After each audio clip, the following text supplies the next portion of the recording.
So this is 1.7a, and I apologize for this. This is going to be probably 4 videos long. There's just so much stuff to go over in this section.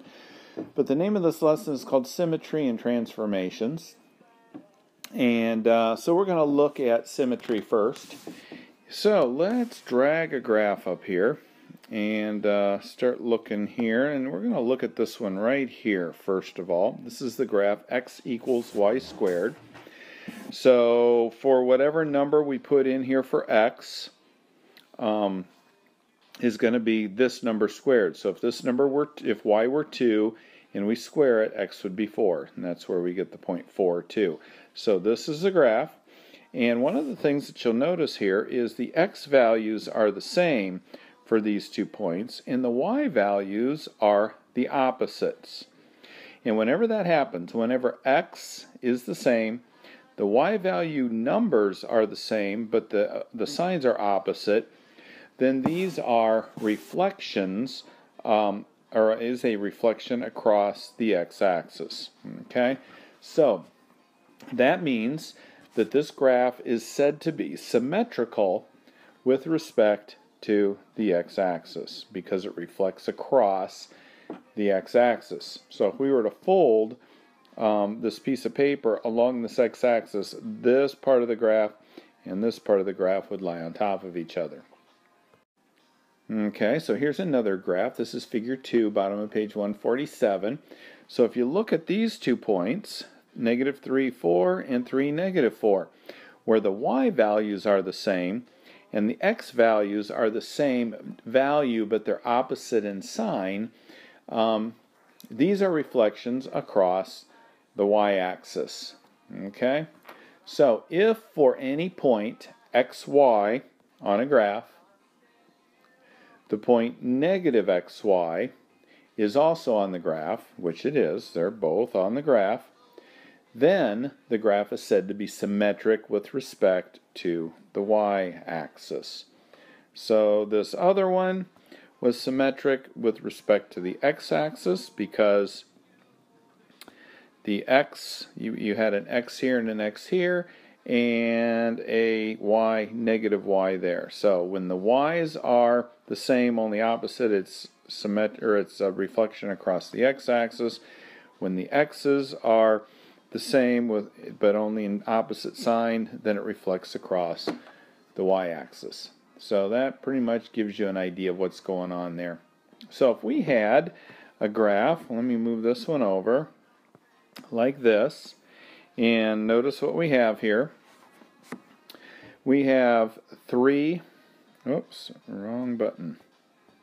We have 3 square root of 7, and we have -3 negative square root of 7. Okay, and the graph here is x squared equals y squared plus 2. So this and this, both of those make up that graph of the equation x squared equals y squared plus 2. So if for any point xy on the graph, the point -x, -y is also, and it's also on the graph, then the graph is said to be symmetric with respect to the origin. So if we were to take this and rotate it 180 degrees, we'd end up there. If we took this, rotated it 180 degrees, we use this origin kind of as the spin, and we spun that around, we'd end up there. Okay? So with respect to the origin. So if we rotate it 180 degrees, the resulting figure coincides with the original. Okay, so those are your 3 different symmetries. Symmetrical across the y-axis, symmetrical across the x-axis, and symmetrical with respect to the origin. All right, top of 148 gives you tests to determine symmetry. So across the x-axis, if replacing y with -y produces an equivalent equation, then the equation is symmetric with respect to the x-axis. So where was that again? That was right here. Okay, so again, notice 4, 4, 2, negative 2. My y's are opposites each other, so that means they're symmetric across the x-axis. Go over here. For the y-axis, if replacing x with negative x produces an equivalent equation, then the graph is symmetric with respect to the y-axis. And then the origin, if replacing x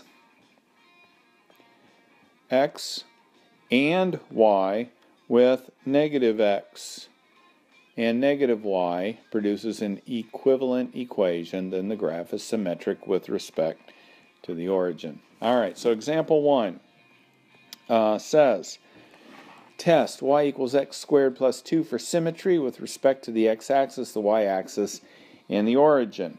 So what are we going to do here? We're going to take the equation y equals x squared plus 2. And we're checking it for symmetry. Let's check it for symmetry with the x-axis. So what we do in order to do this is we replace y with a negative y. Okay, everything else stays the same. We just change that to negative y. Okay?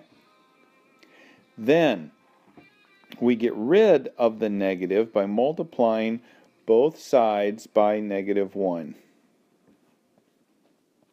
And then this gives me y equals negative x squared minus 2. All right, the resulting equation is not equivalent to the equation that we started with.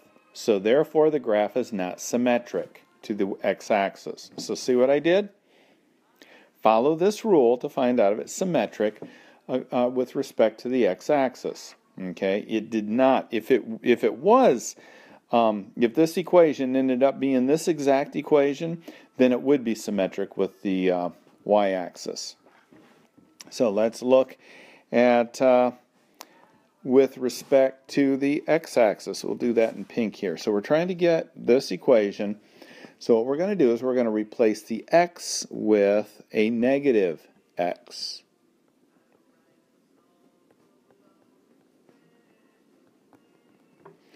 So we square this and we get x squared plus 2. This and this are the same.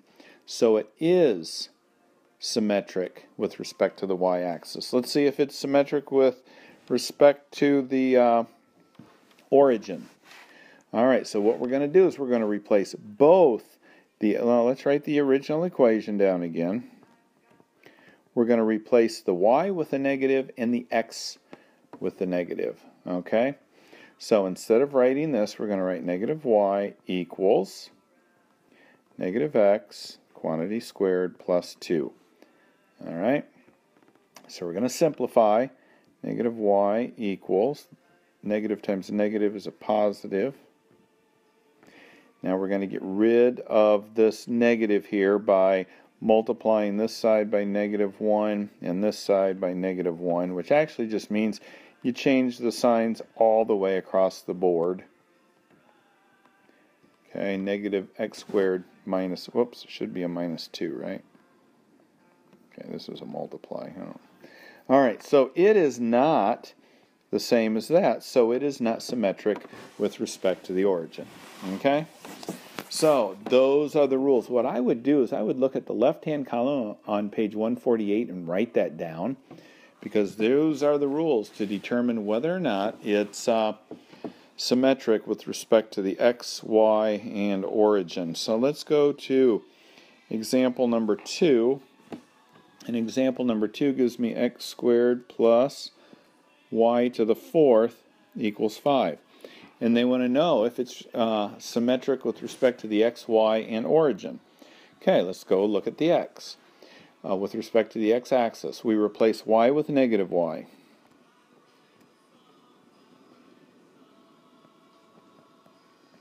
Okay? And when we do that, we get x squared plus y to the 4th equals 5. It is symmetric with respect to the x-axis. Now let's see if it is with y. So what we're going to do is we're going to replace x with negative x.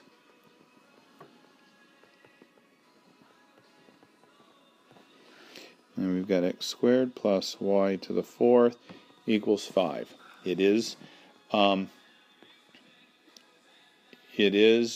symmetric with respect to the y. Now let's see about the origin. Let's do this in kind of a blue color, keep things straight.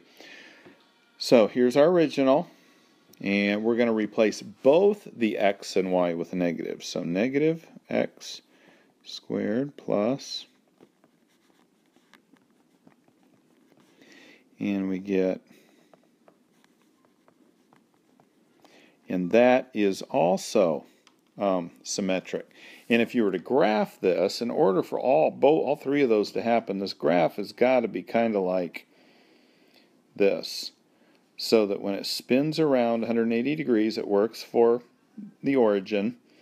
When I look at this one and I go across this with respect to the y-axis, and when I go from here across my x-axis, I get here. So that works. So it's some kind of circle, square, some kind of weird figure there that would make that true.